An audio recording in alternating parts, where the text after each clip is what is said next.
Hey everyone, welcome back. We're doing a deep dive today into the Four Noble Truths of Buddhism. Yeah, should be interesting. Now, I know some of you might be thinking, Yeah. oh no, is this going to be a whole bunch of chanting and incense?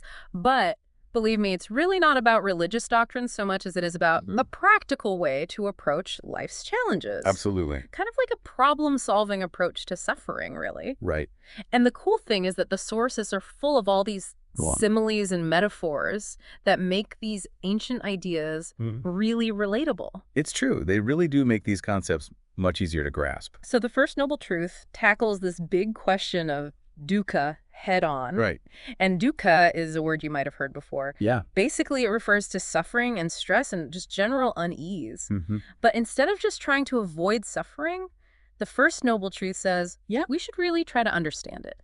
That's what I find so fascinating about this approach. Yeah. It's not about just seeking pleasure and avoiding pain at all costs. Right. It's more about understanding how our minds work. We usually just want to make pain go away as quickly as possible, right? Exactly. Like pop a painkiller or distract ourselves. Yes. What if we could learn something by leaning into it? Exactly. Right. One of the sources uses this really vivid analogy. Okay. Pain is like a watering hole.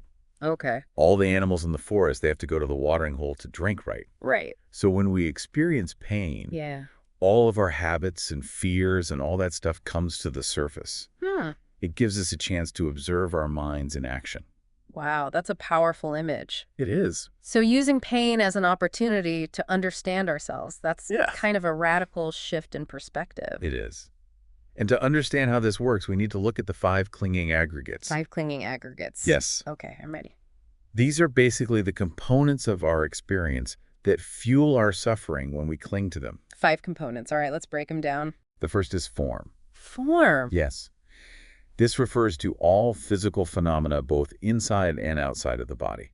I never thought about my physical body as something I could cling to. Right. It makes me think about my relationship with food and exercise. That's a great example. Like maybe I'm clinging to a certain ideal about how my body should look or perform or... Exactly. Yeah. You can see how that kind of clinging can lead to suffering. Yeah, like disordered eating and Exactly. body dysmorphia. Yes. Okay. Wow. That's eye-opening. What's the next one? The second aggregate is feeling. Okay. And this isn't just about emotions. Right. It's about any kind of sensation, whether it's pleasant or unpleasant or neutral, Okay. like the sun in your skin or the taste of coffee, Right. the ache in your back after a long day.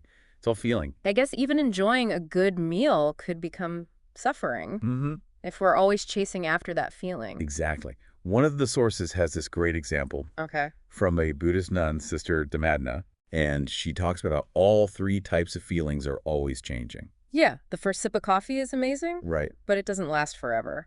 Sadly, no. Okay, so what's the third aggregate? The third is perception, Okay. which is how we label and categorize our experiences. So it's how our mind's trying to make sense of the world. Exactly. But then that means we don't experience reality directly, Right. but rather through the filter of our perceptions. That's right. I wonder how much of my suffering is based on how I'm choosing to perceive things. That's a really insightful point. Really? Yes. Yeah. Our perceptions shape our reality. Right? And if those perceptions are distorted, Yeah. it can lead to suffering. Wow. Okay. That's a lot to think about. What's next? The fourth aggregate is fabrications. Fabrications. Yeah, this one's all about thoughts. Okay. Our mental constructs are plans. On my mental to-do list. Exactly. I bet clinging to that can cause some suffering. Absolutely. Think about how much time we spend worrying about the future. Right. Or planning. Trying to control things we can't control. Right? That's clinging to fabrications. Yeah. And it can be exhausting. Oh, it's true. I'm definitely guilty of that. Okay. All right, we've got 4 down, 1 to go. What's the last one? The fifth and final aggregate is consciousness. Okay. This is our awareness of the world through the 6 senses. Sight, sound, smell, taste, touch. And intellect. Okay. Everything comes back to those 6 senses. It's so fundamental. It is. One of the sources uses this analogy to explain consciousness. Okay. It says that just as fire needs fuel to burn, consciousness needs our senses. Okay. So without our senses, there would be no consciousness. Makes sense.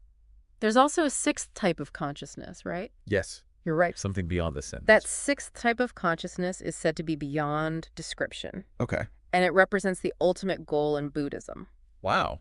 But that's a whole other deep dive. Yeah, let's save that for another time. We could talk about that for hours. So we've covered the 5 aggregates. The building blocks of our experience. Yeah. But how do they lead to suffering? That's where clinging comes in. Clingy. Or in Pali Upadana. Okay. And get this, Upadana refers to both the act of clinging and the fuel that sustains suffering. So we cling to the things we think will make us happy. Yes. But that clinging itself is what makes us suffer. Exactly. Think of it like this. Pain is like a raging fire. Okay. And clinging is what keeps throwing logs on the flames. We think if I just get enough of this thing, Right. then the fire will go out. Exactly. But the more we cling, the more we fuel the flames. That's right. We get trapped in this cycle of craving. So even something like attachment to a loved one Yes. can be a form of clinging. It can be, especially if it's based on fear of loss or a need for validation. Okay. It's about recognizing the ways we grasp at things, trying to find happiness in things that are always changing. This is getting deep. It is. I'm starting to see how it all connects. We have these 5 aggregates. And then when we cling to them, Yeah. we create suffering. Exactly. But what are we supposed to do with that information? Right. That's the million-dollar question. How do we break free? The source material says we need to truly comprehend the aggregates, Okay. see them for what they are, Okay. constantly changing, and ultimately beyond our control. All right, but how do we actually do that? That's a great question. It's one thing to know that everything changes. Yes. It's another to actually feel it and live it. You're absolutely right. Yeah. It takes practice. Okay. And that's why we need to talk about the 4 specific types of clinging.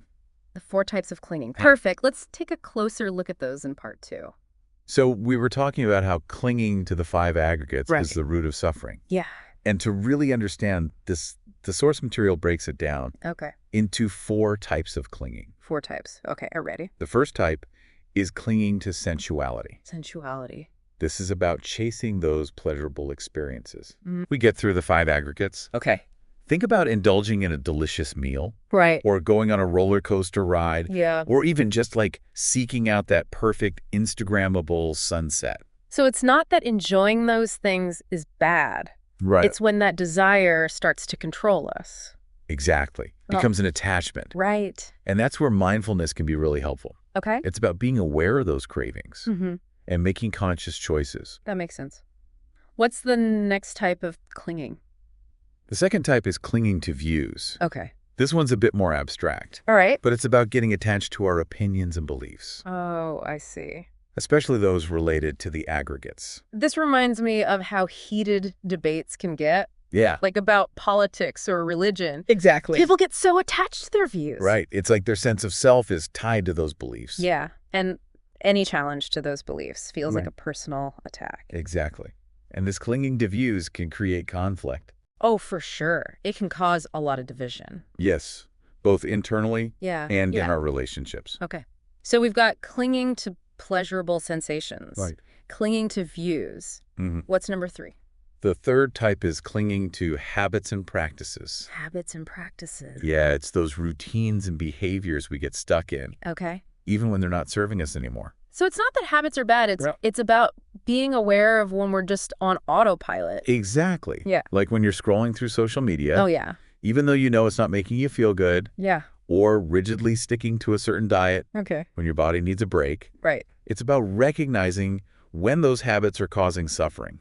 It can be so hard to break those cycles. It can. Okay, so clinging to pleasurable sensations, Mm-hmm. clinging to views, Yes. clinging to habits. Right. What's the last one? The fourth type is clinging to theories about the self. Theories about the self. Yes.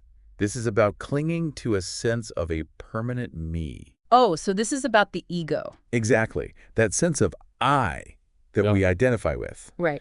And the sources make a really interesting point here. Okay. It says that clinging isn't identical to the aggregates, Mm-hmm. but it's also not completely separate. How can something be neither the same nor separate? I know it's a tricky concept, Yeah. but essentially clinging arises in dependence on the aggregates, Okay. but it's not the same thing as the aggregates. I think I see. And this distinction is important Okay. because it helps us avoid 2 extremes. Okay, what are those? Nihilism, Nihilism. which is the belief that nothing matters, Okay. and eternalism, Eternalism. which is the belief in a permanent soul. Gotcha. So it's not about denying the self altogether. Right. It's about recognizing that it's fluid and always changing. Exactly. It's a process, not a fixed thing. I'm starting to see how understanding these 4 types of clinging can be really helpful for self-awareness. Yes. Yeah. If we can see these tendencies in ourselves, we can start to loosen their grip. And free ourselves from some of that suffering. Exactly. That's what the First Noble Truth is all about. Okay, so we've identified these 4 types of clinging. Right. But how do we actually move towards liberation? Good question. The source material uses this analogy of trying to sit comfortably on a wobbly chair. Oh, I can picture that. No matter how hard you try, you can't really relax. Yeah, you're just going to keep getting jostled around. And it's the same with trying to find happiness in things that are always changing. Right, like our possessions. Or our achievements. Or our relationships. Exactly. It's like trying to build a house on sand. Yeah, it's never going to be stable. The key is to recognize that instability. Okay. And stop trying to find lasting happiness in those things. So the more we cling, the more we set ourselves up for disappointment. Exactly. Okay, so if clinging is the root of suffering, right, letting go must be the key to liberation. You got it. And that's where the Second Noble Truth comes in. The Second Noble Truth. Yes. It explores the origin of suffering. Okay. This chain of cause and effect called dependent origination. All right, I'm ready to dive into the Second Noble Truth. But before we do, I want to make sure everyone's following along. Sure. We've covered a lot.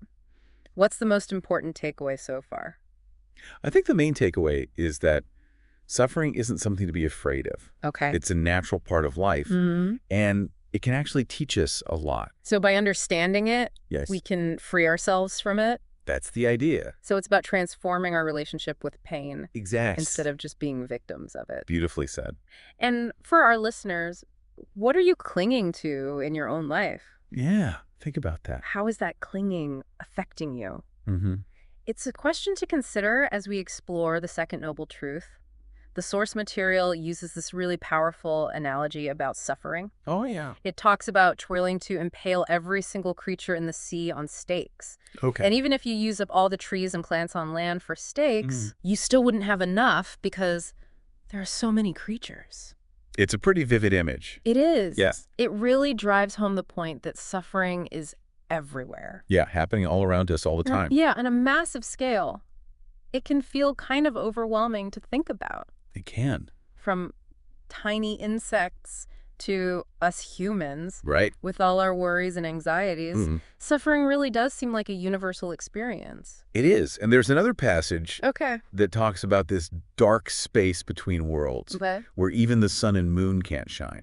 Oh, wow. It says that people who don't understand the Four Noble Truths are like those dwelling in that darkness. Trapped in a cycle of suffering. Exactly. Okay, that sounds a bit bleak. Yeah, it does. But I'm guessing there's a way out of that darkness, right? You're right. There is.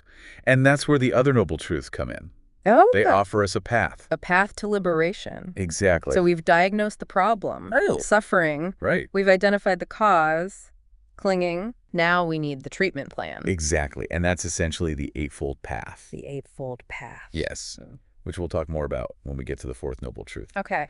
But I think it's important to remember that the Four Noble Truths aren't meant to be depressing or fatalistic. They're not. They're actually incredibly empowering. Empowering. How so? Because they give us a way to understand and navigate suffering. Okay. Instead of just being overwhelmed by it. So it's like a framework. Yes. For dealing with pain. Exactly. Instead of just being a victim of our circumstances. We can use the Four Noble Truths as a roadmap then. Right. To move from ignorance to wisdom. That's a great way to put it. From reactivity to freedom. Yes. And the sources even emphasize that. Okay. This understanding doesn't have to be a painful process. Really? Yeah. One passage compares the realization of the Four Noble Truths to living to be 100. Okay. Even if it means getting stabbed with hundreds of spears every day. Ouch. That's quite a metaphor. It is. So the realization is so profound. Exactly. That it makes even intense suffering bearable. Yes. It brings a level of peace and understanding. Wow. That transcends any suffering. So the understanding itself can be pleasurable. It can. Because it leads to a shift in perspective. Okay. We start to see the world differently. I see. We become less reactive, less attached. Less attached to outcomes. Exactly. more present and at peace. It sounds like a freedom we can't even imagine Right. until we experience it ourselves. Exactly. And the best part is, Yeah, these teachings are accessible to everyone. that's great. It doesn't matter what your background is. So it all comes back to that inner work, Yes. being mindful, paying attention, Exactly. looking deeply at our experience. And the sources say this is an ongoing process. It's not about reaching some perfect state of enlightenment. Right. It's about continually learning and growing. So it's a journey, not a destination. Beautifully put. And it all starts with the first noble truth. Acknowledging suffering. Yes. And the ways we create it. It's about saying yes to life Mm-hmm. with all its messiness. And finding freedom within that. I think we've given everyone a lot to think about today. Yeah, we've covered a lot. We explored suffering and clinging, The 5 aggregates. and even hinted at the path to liberation. That's been a great discussion. As we wrap up this deep dive, Yeah. I want to leave you with one final thought. Okay. We've talked about the Four Noble Truths as a roadmap to liberation. Mm-hmm. A guide to freedom. Right. But what if we looked at them as a love letter? A love letter. A love letter to ourselves, to all beings, Wow. to existence itself. I love that. Because ultimately, these teachings are about compassion Yes. for ourselves and others. It's about recognizing our shared humanity Yeah, our shared vulnerability to suffering. and our shared potential for awakening. What's more loving than that? Absolutely. Nothing. It's a reminder that liberation isn't about escaping the world. Right. It's about embracing it With all its joys and sorrows. and finding a way to live with wisdom and kindness. Beautifully said. So how can you bring more love and compassion to your experience of suffering? Yeah. How can you bring more love to the world? It's a question to ponder as you continue to explore the Four Noble Truths.